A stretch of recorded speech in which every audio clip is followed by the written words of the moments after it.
નમસ્કાર દોસ્તો, સ્વાગત છે આપ સર્વનું તમારી પોતાની YouTube channel ocean coaching classes પર। મિત્રો, દ્વિતીય સત્રાંત પરીક્ષા 2025 તમારી શરૂ થવા જઈ રહી છે અને દરેક વિદ્યાર્થીઓ આ દ્વિતીય સત્રાંત પરીક્ષાની અંદર દરેકે દરેક વિષયની સારામાં સારી તૈયારી કરી અને સારામાં સારા ગુણ પ્રાપ્ત કરી શકે એ માટે આપણે બ્લુ પ્રિન્ટ પ્રમાણેના મોસ્ટ આઈએમપી પ્રશ્નપત્ર અને બ્લુ પ્રિન્ટ પ્રમાણેના મોસ્ટ આઈએમપી અસાઇનમેન્ટ તૈયાર કરેલા છે। તો જરૂરથી આ જે પ્રશ્નપત્રનો વિડીયો છે એ તમારા તમામ દોસ્તો મિત્રો સુધી શેર કરી દેજો, જેથી કરીને તેઓ પણ આ મોસ્ટ આઈએમપી પ્રશ્નપત્રનો અભ્યાસ કરી શકે। આજે ગુજરાતી વિષયનું પ્રશ્નપત્ર છે તમારું 16/4/2025 બુધવારના રોજ લેવાવાનું છે। કુલ 80 ગુણનું પ્રશ્નપત્ર હશે અને સમય છે સવારે 8 થી 11। ચાલો દોસ્તો, તો આપણે શરૂ કરીએ। આ જે ગુજરાતી વિષયનું પ્રશ્નપત્ર છે વાર્ષિક પરીક્ષાનું, તેમાં પ્રશ્ન નંબર 1, નીચે આપેલા પ્રશ્નોના જવાબ 2-3 વાક્યમાં લખો, જેના કુલ 10 માર્ક્સ છે। પહેલો સવાલ, ખલીફા સાહેબે ગરીબ લતામાં કયું દ્રશ્ય જોયું? તો જવાબ આવશે કે ખલીફા સાહેબે ગરીબ લોકોના લતામાં એક કંગાળ ઘરમાં અજબ દ્રશ્ય જોયું। એક બચરવાળ વિધવા સ્ત્રી ચૂલા ઉપર હાંડલી ચડાવીને બેઠી હતી। તે કેટલી વાર ચાંટવો લઈને હાંડલીમાં હલાવ્યા કરતી, પણ છોકરાઓને ખાણું પીરસતી નહોતી। છોકરા ભૂખ્યા હતા અને ખાવા માટે પડાપડી અને રડારડી કરતા હતા। બીજો સવાલ, આ યાત્રામાં દૂર દૂરથી શ્રદ્ધાળુઓ કેમ આવતા હશે? તો જશવંતગઢની વાત અનેરી છે। ઈસવીસન 1962ના ચીન સાથેના યુદ્ધમાં જશવંતસિંહ નામના એક સૈનિકે ચીનની સેનાને 72 કલાક સુધી એકલા હાથે રોકી રાખી હતી। આ વીરની ગાથા આજે પણ ઘરે ઘરે ગવાય છે। આમ તેમના સ્મૃતિ મંદિરમાં વીર પુરુષના દર્શન કરવા દૂર દૂરથી શ્રદ્ધાળુઓ આવતા હશે। ત્રીજો સવાલ, તમે કોઈ ઘાયલ પશુ કે પક્ષીની કાળજી કેવી રીતે લેશો? તો ઘાયલ પશુ કે પક્ષીને તાત્કાલિક સારવાર મળી રહે તેવી વ્યવસ્થા કરીશ। તેમને જરૂરી સારવાર કરાવ્યા પછી તેઓ સ્વસ્થ ન થાય ત્યાં સુધી તેમની રહેવાની, જમવાની, પીવાની, પાણીની વ્યવસ્થા કરીશ। ચોથો સવાલ, શૌર્ય જીતે નેશનલ ગેમ્સમાં ભાગ લેવા વિશે શું કહ્યું? શૌર્ય જીતે નેશનલ ગેમ્સમાં ભાગ લેવા વિશે કહ્યું કે મલખમમાં કેરિયર બનાવવાની પ્રેરણા મને મારા પપ્પાએ આપેલી। હું 4 વર્ષનો હતો ત્યારથી તેમણે તાલીમ શરૂ કરાવેલી। નેશનલ ગેમ્સમાં ભાગ લઈ મેં તેમના સ્વપ્નને પૂરું કર્યું છે। પાંચમો સવાલ, સુરણવાળા લોકોને શી મદદ કરતા હતા? તો સુરણવાળા લોકોને ઘણા પ્રકારની મદદ કરતા હતા, જેમ કે કોથમીર વેચનારી બાઈને 5-10 રૂપિયાની ભીડ પડી હોય, માર્કેટના ઝાડુવાળાને લગ્ન માટે લોન જોઈતી હોય, કોઈ વેપારી નાણાં ભીડમાં ફસાયો હોય તો તેઓ તેમને સહાય કરે, તેઓ રેલ રાહતનું કામ હોય તો રામ રોટલો આપવામાં મોખરે રહે। પ્રશ્ન નંબર 2, આપેલ કાવ્ય પંક્તિનો વિચાર વિસ્તાર કરો, 2માંથી 1, જેના કુલ 6 માર્ક્સ છે। જો અહીંયા આપણને કહ્યું છે કે નમતાથી સૌ કોઈ રીઝે, નમતાને બહુમાન, સાગરને નદીઓ ભજે છોડી ઊંચા સ્થાન। તો પ્રસ્તુત પંક્તિઓમાં કવિએ નમ્રતાનો મહિમા સમજાવ્યો છે। નમ્ર માનવીઓને જે સ્થાન પ્રાપ્ત થાય છે તે અભિમાની માનવીઓને પ્રાપ્ત થતું નથી। કવિએ સાગર અને પર્વતના ઉદાહરણ દ્વારા આપણને આ તથ્ય સમજાવ્યું છે। નદીઓ નમ્ર સ્વભાવના સાગરને મળવા દોડી જાય છે। અભિમાનમાં રાજતો પર્વત ઊંચો હોવા છતાં નદીઓ તેને છોડીને સાગર ભણી દોડી જાય છે। જે મનુષ્યો અક્કડ રહે છે અને નમતા નથી, તેમનો કોઈ ભાવ પણ પૂછતો નથી, તેમને કોઈ ખરા દિલથી આદર આપતું નથી। નમ્ર મનુષ્યને દરેક જણ હૃદયપૂર્વક માન આપે છે, તેનું કોઈ પણ કામ અટકી પડતું નથી। કહેવતમાં સાચું જ કહ્યું છે, નમે તે સહુને ગમે। ચાલો, ત્યાર પછી બીજું છે કે પરિશ્રમ એ જ પારસમણી। તો આ પંક્તિમાં પરિશ્રમને પારસમણી કહી અને જીવનમાં શ્રમનો મહિમા કર્યો છે। આજના ભૌતિક જમાનામાં શ્રમનો મહિમા ભૂલી જવાયો છે। જે લોકો શ્રમનું કામ કરે છે એને કેટલાક હલકું કામ ગણે છે, જે ગંદકી કરે છે મોટા ગણાય છે, જે ગંદકી કે કચરો સાફ કરે છે તેને નીચો દરજ્જો સમાજે આપ્યો છે। શ્રમ વિના પૈસા રળવામાં લોકો ભાગ્ય જુએ છે। શારીરિક શ્રમ પ્રત્યેની સૂગ એ આપણા દેશનું મોટામાં મોટું દૂષણ છે। શારીરિક શ્રમથી શરીર સારું રહે છે। બેઠાડું જીવન જીવનાર વ્યક્તિ અને રોગનો ભોગ બને છે। આપણે આપણા શ્રમનો મહિમા જાણે પરદેશ એક્સપોર્ટ કર્યો છે, ત્યાં શ્રમનું ગૌરવ છે। દરેક પોતાનું કામ જાતે કરે છે। નોકર ચાકર ભાગ્યે જોવા મળે છે। કોઈ કામને ત્યાં નાનું કે હલકું ગણવામાં આવતું નથી। કઠોર પરિશ્રમનો કોઈ વિકલ્પ નથી। પરિશ્રમ રૂપી પારસમણીના સ્પર્શથી જ આપણે સુખી થઈ શકીએ। ત્યાર પછી છે પ્રશ્ન નંબર 3 વાક્યમાં રેખાંકિત પદની સંજ્ઞા ઓળખાવો, જેના કુલ 5 માર્ક્સ છે। છોડ ઉપર ફૂલ બેઠા છે, તો છોડ એ જાતિવાચક। બીજું છે મીરાના પદો મને ગમે, તો મીરા એ વ્યક્તિવાચક। દૂધનું દૂધ ને પાણીનું પાણી, તો દૂધ એ દ્રવ્યવાચક। સભામાં સોપો પડી ગયો, તો સભા એ સમૂહવાચક। રાજુના ઘર પાસે એક મોટું વૃક્ષ છે, તો રાજુ એ વ્યક્તિવાચક।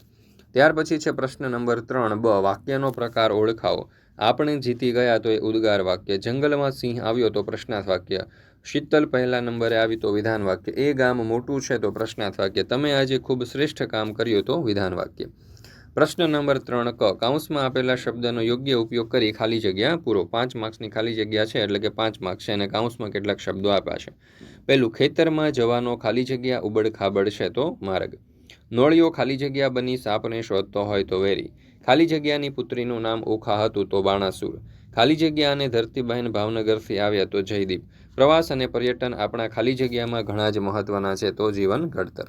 મિત્રો, ધોરણ 3થી 8ની આપણી આ જે દ્વિતીય સત્રાંત પરીક્ષા 2025 છે તેના માટે આપણે મોસ્ટ આઈએમપી બ્લુપ્રિન્ટ મુજબના પ્રશ્નપત્ર અને અસાઇનમેન્ટ તૈયાર કરેલા છે. હવે આ જે અસાઇનમેન્ટ છે ને તે રેડી ટુ પ્રિન્ટ ફોર્મમાં તમને મળશે. સીધી ઝેરોક્સ કરાવી અને તમે અભ્યાસ કરી શકો છો અથવા તો ફોનમાં પીડીએફમાંથી પણ અભ્યાસ કરી શકો. અને બીજી મહત્વની વાત એ કે આ જે અસાઇનમેન્ટ છે ને એમાં પ્રશ્ન તો આપેલા છે પણ સાથે સાથે જવાબ પણ આપેલા છે. એટલે જવાબ માટે તમારે બીજા કોઈ ચોપડા કે પુસ્તકો પણ ખોલવાની જરૂર નથી. માત્ર તમે અસાઇનમેન્ટ કરશો તો પણ તમે સારામાં સારી પરીક્ષાની તૈયારી કરી શકશો અને સારામાં સારા ગુણ પ્રાપ્ત કરી શકશો. એટલા માટે જ દરેક વાલીઓ, વિદ્યાર્થીઓ અને શિક્ષક મિત્રોએ આપણે જે મોસ્ટ આઈએમપી બ્લુપ્રિન્ટ પ્રમાણેના અસાઇનમેન્ટ તૈયાર કર્યા છે તે અવશ્ય તૈયાર કરી લેજો. ફોન નંબર પણ તમને આપ્યો છે 7046222254. આ નંબર સેવ કરી લેજો. અહીંયાથી તમને પીડીએફ તમારા વોટ્સઅપ પર પ્રાપ્ત થઈ જશે. દરેક વિદ્યાર્થીઓએ અવશ્ય મેળવી લેવી. ત્યાર પછી છે પ્રશ્ન નંબર 4 કૌંસમાં આપેલા શબ્દનો ઉપયોગ કરી વાક્ય બનાવો જેના કુલ 5 માર્ક છે. પહેલું, નાત જાતના તે ભેદભાવ હોય દરેકના લોહીના રંગમાં સમાનતા છે તો સામ્ય. અહીંયા જવાબ આવશે કે નાત જાતના તે ભેદભાવ હોય દરેકના લોહીના રંગમાં સામ્યતા. હું મનીષને મળવા ઉત્સુક હતો. ઉત્સુકતા તો જવાબ આવશે મનીષને મળવાની મને ઘણી જ ઉત્સુકતા હતી. બંદો ગળગળો થઈ ગયો તો લોકો ગળગળા થઈ ગયા. સ્ત્રી દયાળુ હતી તો ખલીફા દયાળુ હતા. છોકરા ખાવા માટે પડાપડી કરતા હતા તો છોકરો ખાવા માટે પડાપડી કરતો હતો. ત્યાર પછી છે પ્રશ્ન નંબર 4 બ. આપેલા શબ્દ સમૂહ માટે એક શબ્દ આપો જેના કુલ 5 માર્ક છે. પહેલો સવાલ, મહમ્મદ પયંગબર પછી ઇસ્લામી ધર્મનો વડો તો જવાબ આવશે ખલીફા. ફાટેલી જગા પર મૂકેલો બીજો કકડો તો થીંગડું. અમલ વિનાનો આદર્શ જેમાં હોય તેવું તો સુફિયાણું. જુદા જુદા દેશમાં ફરવું તે જીવન ચરિત્ર. અને છોકરા છૈયાવાળું તો બચરવાળ. ચાલો ત્યાર પછી આપણે જોઈએ પ્રશ્ન નંબર 5 આપેલ વાક્યમાંથી ભાવાત્મક શબ્દ શોધી અને તેનો ઉપયોગ કરી અને બીજું વાક્ય બનાવો. વિદાય વખતે મારે આંખમાં આંસુ હતા તો આંસુ. તો જ્યારે હું મારો પ્રિય મિત્ર વિદાય લેતો હતો ત્યારે મેં તેની આંખમાં આંસુ જોવા મળ્યા. આપણે મનોરંજક કાર્ટૂન જોઈ રહ્યા છીએ તો મનોરંજક. તે મનોરંજક ફિલ્મ મને હંમેશા હસાવી દેશે. એની યાદોથી મને આનંદ મળતો હતો. યાદો. તેના પ્રેમની યાદો હમણાં પણ મને ખુશી આપે છે. પ્રશ્ન નંબર 5 બ. આપેલ પરિસ્થિતિના આધારે સંવાદ લખો જેના કુલ 6 માર્ક છે. તો અહીંયા આપણને આપ્યું છે કે સવારના સમયે બે મિત્રો વચ્ચે થતી મૈત્રીપૂર્ણ અને સકારાત્મક વાતચીતનો સંવાદ. તો યશ અને વીર વચ્ચેનો સંવાદ આપ્યો છે. જો યશ કહે, હાય વીર, કેમ છે? આજે સવારમાં કઈ રીતે મજામાં છો? વીર કહે, હાય યશ, હું મજામાં છું. આજે સવારે ખૂબ સારો લાગતો છે. કેમ છે? યશ કહે, હું પણ ઠીક છું. આજે સવારમાં તમારી સાથે થોડીવાર બેસી વાત કરવાનું મન થયું હતું. વીર કહે, બિલકુલ. આજે સાંજના સમય દરમિયાન ઘણા કામો છે તો આ મોકા ઉપર વાત કરીએ. યશ કહે, ઠીક, એ જ બરાબર છે. હવે કેવી રીતે લાગે છે? બરાબર છે. તો અહીંયા તમે જોઈ શકો છો કે આખો સંવાદ તમને આપેલો છે. એના અથવામાં આપણને આપ્યો છે કે મિત્રો વચ્ચેનો સંવાદ. તો રાહુલ અને અંકિત વચ્ચેનો સંવાદ તમને આપવામાં આવેલો છે. તમે જોઈ શકો છો. ત્યાર પછી છે પ્રશ્ન નંબર 6 આપેલ માહિતીના આધારે પ્રશ્નોના જવાબ આપો જેના કુલ 10 માર્ક છે. તો ટકાઉ અને મજબૂત રમકડા બનાવો, જુઓ અથવા તો ખરીદો. જો એમાં અહીંયા પ્રશ્ન આપેલા છે. એના ઉપરથી પહેલો સવાલ, આ સ્પર્ધાના આયોજનની વિશેષતા શી છે? તો રમકડાના વેચાણનો 10% નફો અનાથ આશ્રમના બાળકોને આપો. બીજું, માટી અને કાગળના રમકડા બનાવવા બગીચો શા માટે પસંદ કર્યો હશે?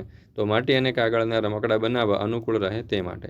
આ સ્પર્ધા માટે સોસાયટીએ કઈ સામગ્રી બાળકોને આપવી પડશે? તો કે કાગળ, માટી અને લાકડું. અનાથ બાળકોને આ સોસાયટી કેવી રીતે મદદ કરી શકશે? તો કે રમકડાના વેચાણનો 10% નફો આપીને. પ્રાર્થના સોસાયટીમાં રહેતા હોય તો તેઓ કઈ સ્પર્ધામાં ભાગ લઈ શકશે નહીં? તો જવાબ આવશે બધી જ સ્પર્ધામાં ભાગ લઈ શકશે. પ્રશ્ન નંબર 7 ચિત્ર જોઈ અને તેનું વર્ણન 7-8 વાક્યમાં કરો જેના કુલ 4 માર્ક છે. તો અહીંયા મિત્રો તમે જોઈ શકો છો કે પેટ્રોલ પંપનું ચિત્ર આપેલું છે. એનું વર્ણન આપણે કરવાનું છે તો આ પ્રમાણે કરી શકીએ. આપેલ ચિત્ર પેટ્રોલ પંપનું છે જ્યાં પેટ્રોલ કે ડીઝલ ભરાવા માટે ગાડીઓની લાઈન જોઈ શકાય છે.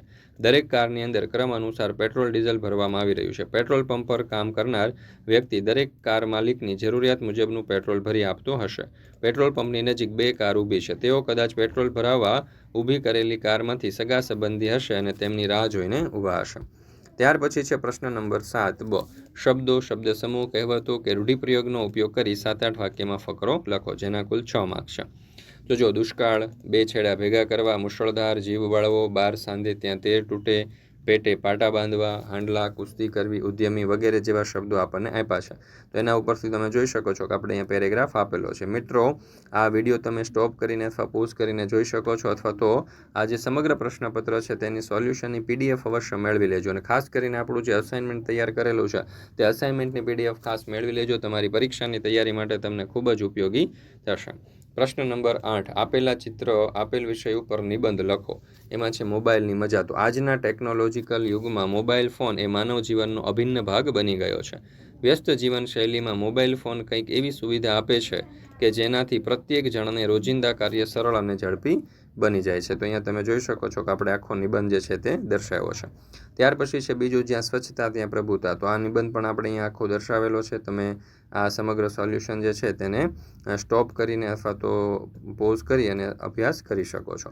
અને ત્રીજો નિબંધ છે મારો પ્રિય તહેવાર નવરાત્રિ. તો એ નિબંધ પણ આપણે દર્શાવ્યો છે. સમગ્ર સોલ્યુશનની PDF મેળવવા માટેની લિંક પણ તમને નીચે ડિસ્ક્રિપ્શન બોક્સમાં આપેલી છે, તો જરૂરથી તેનો અભ્યાસ કરી લેજો.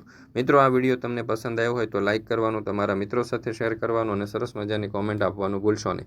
સાથે સાથે આ દરેક વિડીયો જે છે તમારા તમામ દોસ્તો, મિત્રો, સગા સંબંધીઓ સુધી શેર કરી દેજો, જેથી કરીને તમારા દરેક મિત્રો જે છે તે આ ધોરણ 7ના ગુજરાતી વિષયની આ જે દ્વિતીય સત્રાંત પરીક્ષા છે તેના પ્રશ્નપત્રનો અભ્યાસ કરી શકે અને પરીક્ષામાં સારામાં સારી તૈયારી કરી શકે.